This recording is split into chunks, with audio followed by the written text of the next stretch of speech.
Hi everybody, and welcome to DnD Horror Stories with DnD Doge. In today's video, we have a story about a dungeon master that basically forces a threesome in a game of Dungeons & Dragons. A story about one dungeon master's experience with that guy for a whole 3 years that reaches the end of their rope, and a whole lot more. But before we get into that, here is Luna to try to elicit some likes out of y'all in order to help out the channel.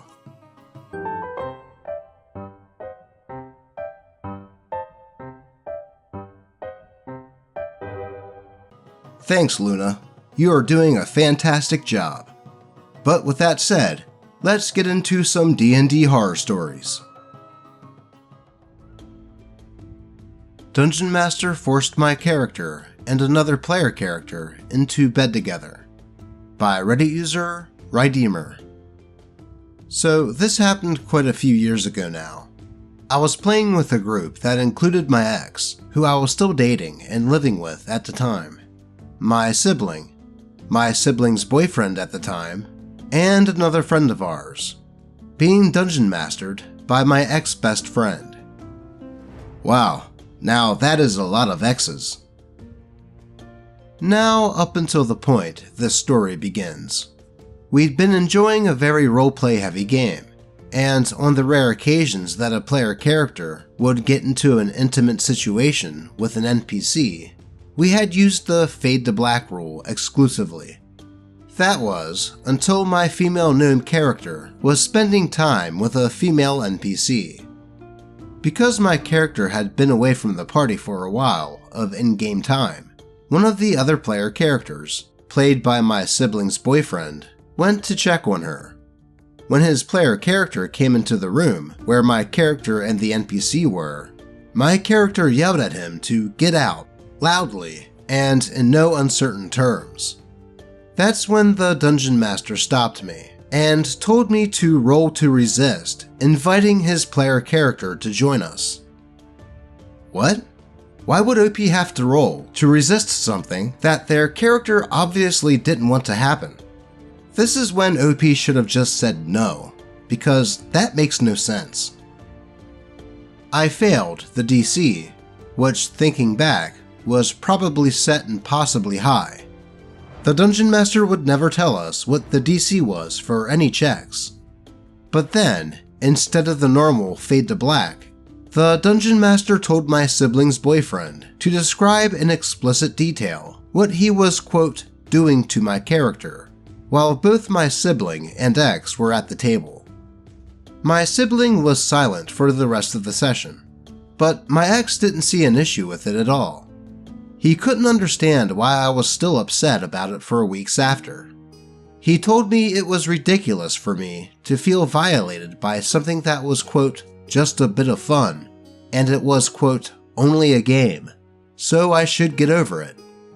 I continued playing in that group for a few more months before leaving when I broke up with my partner, but it was very uncomfortable at the table from that night until I left. The Dungeon Master didn't do anything more that was this level of creepy for the rest of the time, but we were all very careful about not getting into intimate situations from then on. My sibling kept playing in the campaign for almost a year after, but would tell me stories that the Dungeon Master was getting more and more railroady, that he added a DM NPC that became the driving force for the entire story, permadeathed a couple of player characters without death saves from damage that wouldn't have even taken their characters to 0 HP, and other things like that before they finally gave up and left. I thankfully have since found a new group that I've been in for around 4 years, with the most amazing dungeon master I could ever ask for, but I still make all my characters asexual now. That is definitely weird for what seemed like a perfectly good dungeon master to, out of the blue, pull something like that. It almost sounds like OP's sibling's boyfriend and the dungeon master had planned out that whole thing, because OP's sibling's boyfriend's character didn't sound like they objected to this at all. Even OP's ex saying that it was no big deal makes me think that he was in on it too. The whole roll to resist inviting them to bed is just stupid and makes no sense. Like one Redditor commented, it would be like telling a player to roll an intelligence save in order to not walk off a cliff. Then, to hear that the Dungeon Master later introduced a DMPC and killed 2 players' characters just like that, it almost seems like this Dungeon Master was purposely sabotaging his own game. Maybe he was just getting tired of being a Dungeon Master, and instead of just telling the players that, he made the game insufferable to the point that everyone would quit. Thankfully, it sounds like OP has since found another group to play with, and with a Dungeon Master that they really like. Let's move on to the next one. I found out that 2 of my team members were actually evil and plotting to potentially kill me before the end of the roleplay. By Reddit user, A Spotted Hyena. Playing a GURPS game with some people I've known for a while, roleplay got changed because GURPS was becoming too much to handle on the Game Master side, which is honestly understandable on their end. On to the actual story. I was playing an older detective that did her damn best to help save the city from the cultist threats that were a major part of the storyline. It turns out that one of my teammates was the leader of the cult that we were investigating, and if I didn't join them, was planning to kill me, or I'd just run away and remake my character anyways. So, I spent a good 2 to 3 months working on a character that would not really advance much at all. She was just story fodder, I guess. I've always heard that there's people who do stuff like this, but dang, I did not expect it to happen to me. I spent so much time on this character's backstory and issues to work through to develop her, but it wouldn't have mattered anyways, because she would just be shot in the skull. It's clear that nobody really thought about this happening. What the heck would I even do if I made a new character? How would I work it out with the same Dungeon Master that allowed this in the first place? Yeah, that has to suck, to spend that much time developing a character, only for the rest of the players and the Dungeon Master to turn on you and keep you in the dark of what the actual plot was. If I were OP, I would just look for another game to play in. Let's move on. Problem player ditches session 0 and freaked out when told their character didn't work in the setting. By Reddit user, Ambi202. This is going to be ranty, because this player has been driving me insane for 3 years. I run a yearly summer campaign for about 8 of my friends every year, and in general, it's wonderful. But I have one player who just drives me completely up the wall. The long and short of it is a lot of what you've already read on this sub. He is constantly late to sessions. He butts in and interrupts during the other player character's moments. He simultaneously has no idea how the game works, yet constantly disputes my rulings. We had an issue last year wherein I found out in the final arc of our campaign that he hadn't been counting his spell slots, and had been casting up to 30 spells per long rest as a warlock. Yeah, that is pretty blatant, but I would be remiss to not mention that something that outlandish should have been noticed by OP and the other players. He often does stuff like that, quote, accidentally, which gives him an extremely unfair advantage over my other players. Needless to say, I have never been a fan of his main character syndrome playstyle, in which he insists on always being the quote coolest person at the table at the behest of the other players, but it was generally manageable. After what happened this last week, I'm trying to figure out how to ask him to leave the table without causing issues in the friend group. My table always does a session 0, in which we make characters together, talk about the setting, and do a bit of interweaving of backstories. This year was particularly important because our setting is very specific, with low magic and limited races. and so just handing in a standard character might not fit into the world. Our problem player didn't seem to think so though, because he didn't show up.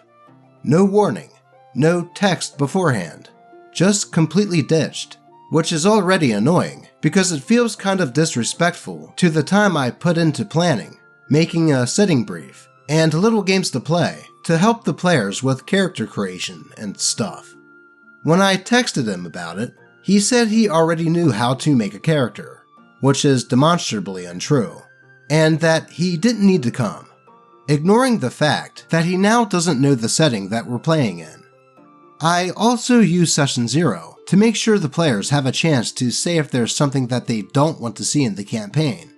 So this player also felt that he didn't need to be there to make sure that he was aware of the boundaries of his table mates. Cool. Against my better judgment, I sent him all the info he would need for character creation, including the lore of the setting, the rules for magic, since it's a low magic campaign, etc. I also specified that I wanted paper character sheets, no use of a generator like D&D Beyond, and that we were using point buy. My reasoning for this is that most of my players don't play D&D at all, apart from my campaigns, so they don't fully understand the game. Since I have a large table, I can't help everyone at once, and I find that making your character with pen and paper and with the books, players tend to understand how their player character functions better, which leads to a smoother, more fun game for everyone. That is actually a pretty good idea. I personally find that I'm able to remember things better when I actually write them down as well. This player sends me his character hours before our first session, and I'm wondering if he even read my text. He's given me a sheet that is clearly from D&D Beyond. It's notable that he also did this last year, as in he made a character on D&D Beyond from his phone at the table during Session 0, while I was helping everyone else do pen and paper character creation. He could have asked me to help, though he actively chose not to. It's not the technology I have an issue with. It's the fact that he refuses to A. Make his character so he understands how they function, and B.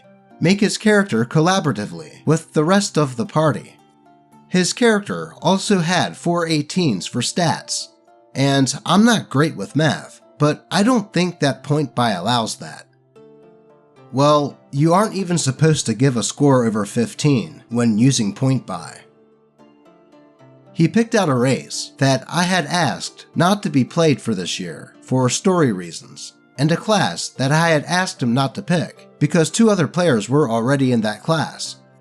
Any one of these things on their own would have been fine, but all of them together just felt like he was actively ignoring everything I said. No, I wouldn't say that he was actively ignoring OP here. It sounds more like they were purposely going against everything OP said on purpose to be a dick. Lastly, he did not include his backstory, which he was meant to have sent to me several days prior. The D&D Beyond thing was an unwinnable battle, so I just pointed out the actual mechanical issues with his character, such as the high stats, the race and class, and the fact that he had far more weapons and armor than would be possible with starting equipment. He threw an immediate fit. He complained that I was dampening his creativity, that I was being too controlling of his character creation, and that D&D is a fantasy game, so he should be able to do whatever he wanted. I'm a super story-driven DM, and I will bend my worlds and rules to accommodate players' ideas and creativity. But the character he gave me literally could not exist in the world that we were playing in. I felt really bad about this at first, because I didn't want my setting to mean this player wasn't having fun, so I tried to offer the compromise that he could keep his stats in class if he just changed his race, which was the main issue story-wise. He absolutely refused, and told me that the race is integral to his backstory. His backstory. I asked him to send it over so we could figure out a way to make something that would make everyone happy, and he told me that his backstory was a secret, and that he was not going to send it to me. I've been playing D&D for 7 years, and no one has ever said anything even remotely similar to this. It rang my alarm bells extra loud, because in the past, this player has randomly said things like, "Oh, I used to be a part of this faction. They'll just let me into their hideout." Or, "The prince and I actually go way back, and we're childhood friends, so he wouldn't arrest me." When these things have never been mentioned in his backstory or otherwise. I'm all for improv, but with him, it feels like he's making things up to avoid encounters or bypass the narrative that I've written. I wanted to be nice about the whole thing, so I just told him that's not really how my table works, but I'll make sure to keep his backstory extra super secret from the other players. He threw another hissy fit and said that I was being too controlling. To my great and incredible surprise after all of this, the player showed up, late of course, to our first session. Though the session was overall lovely, he spent the entire time moping and glaring at me, both not participating and overshadowing all the other players. It was truly incredible. At one point, another player asked him something about his character, and he responded with something along the lines of, "It was meant to be this, but DM wouldn't let me because of her setting," which I found to be a bit rude. I'm not sure if this situation is grounds for an exodus from the table, but I'm seriously considering either that or asking the player if we can talk about how the way he is acting is making me and his tablemates feel, as I know I'm not the only one annoyed by all of this. Obligatory shout out to my other 7 players who rock and have never done anything wrong ever. Yeah, at that point, it would be time to have a serious talk with that player and tell him that if he doesn't change some things and keeps on acting the way he has, that you're going to have no choice but to exclude him from the game. I realize that it might be a bit hard to do, as it sounds like everyone is friends outside of D&D. But there has to be a point where OP needs to stop letting this player step all over them and ignoring all the rules placed by OP. I mean, keeping your backstory away from the Dungeon Master is a big red flag. Dungeon Masters kinda need characters' backstories in order to interweave them into the overarching narrative of the campaign. And like OP said, he just wanted to keep his backstory a secret from OP, so he could just pull out Deus Ex Machinas out of his butt whenever he wanted. So yeah, talk, then kick. And I wish OP the best of luck in dealing with this player. Though, what suggestions would you all have for OP here? Be sure to let us know in the comments, as I am legit curious. But with that said, let's move on to the next post. Game Master kicks me for, quote, not communicating for 4 days, despite being active over 4 days. By Reddit user, ScarGamer79. This is relatively recent, so I'll tell the story while I have it in mind. A few weeks ago, I agreed to join an online game, which from experience is always a gamble, and we were getting ready to have our first game. This worked fine for me because I was just going to get home from a long road trip by then. Now, despite the fact that I was on the road, I agreed to call while I was on said trip, and even explained that I was on the road at the time. I thought everything went well. I had a character concept ready, and just needed to get the backstory sent. However, during the last day of the road trip I was on, I had no signal, so I could not read or see anything sent to me. I knew the Game Master was aware that I was on a trip, so I didn't worry. When I did have signal, I got links to join the game, which was starting 2 days earlier than I was informed. So I joined and sent a very rough backstory, and clarified that I'd update it once I got home. So when I get home and finally get ready to send my stuff, I see a message from the Game Master. I open said message that claims I'm childish, immature, and self-absorbed for not talking for 4 days. I respond rather confused and tell them that I had only just gotten home and was getting ready to send the complete backstory. I then get blocked by the game master and kicked from the game before I could even ask why they got the idea that I wasn't talking for over 4 days. It was kind of disorienting, going from being on seemingly good terms to being insulted and kicked out. Now, if I wasn't talking enough without cause, or not responding at all, I'd understand being kicked. But I had a reason, which was communicated and explained prior. So, safe to say, I was surprised. I'm just glad I dodged a bullet, because that came out of nowhere. Though the sad part is, I genuinely wanted to play, and was excited for it. Yep, that is a bit confusing, that OP was communicating throughout those 4 days, and the Dungeon Master flipped out on them for not communicating? Maybe they were angry that they didn't have OP's character's background fully fleshed out yet. But like OP said, the Dungeon Master decided to start the game 2 days earlier than originally planned. But I do have to agree with OP that they dodged a bullet by being kicked out. This Dungeon Master was the one being childish, and if 1 day of being out of communication about the game was enough to set him off, I can only imagine how strict of a Dungeon Master they would be if, life happens, and someone has to miss a session. Hopefully, OP can find another game to play in, and this time, with a Dungeon Master that is a bit more understanding. On to the next one. You Used to Have a Husband by Reddit user LimpSwordfish082622. My wife and I are getting a divorce. I don't want a divorce. I desperately want to try and work things out, but it's not just up to me. I'm in a bad place right now. She can tell, so she encouraged me to continue going to DnD because she knows how much it means to me. I was reassured that we're all friends and that no one is taking sides. 3 days after she broke the news to me, her best friend shelved her old character that she had been playing for years to introduce a new one. The character introduced himself, her first time role-playing a male character, to the campaign by taunting my former wife's character with the words, "You used to have a husband." For context, my former wife's character had a fiancé who died in combat shortly before the campaign began. I blinked.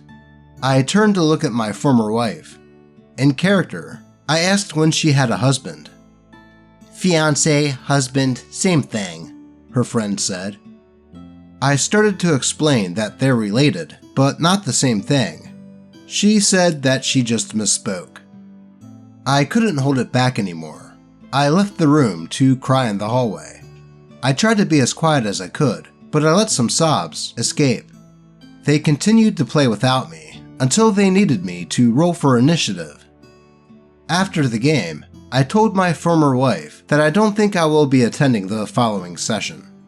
She says that's ridiculous. She says she talked to her friend after the game. She says that her friend and the Dungeon Master had been planning that character for months. The timing was purely coincidental, and she merely misspoke. I was a founding member of this campaign. I have played this character for years. So many hours, days spent. I don't think I can do it anymore. I feel like I'm losing my wife, my passion, everything.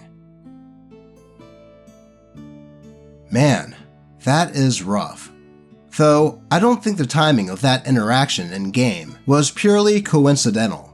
It was way too pointed with what OP was dealing with, and it seemed like a deliberate jab. As much as it sucks to do, especially since OP spent so much time with this campaign and group, I think the healthiest thing to do at this point is to just stop attending that D&D group. I can understand trying to be mature about the whole thing and remain friends, but some wounds just can't close up instantly like you're Wolverine.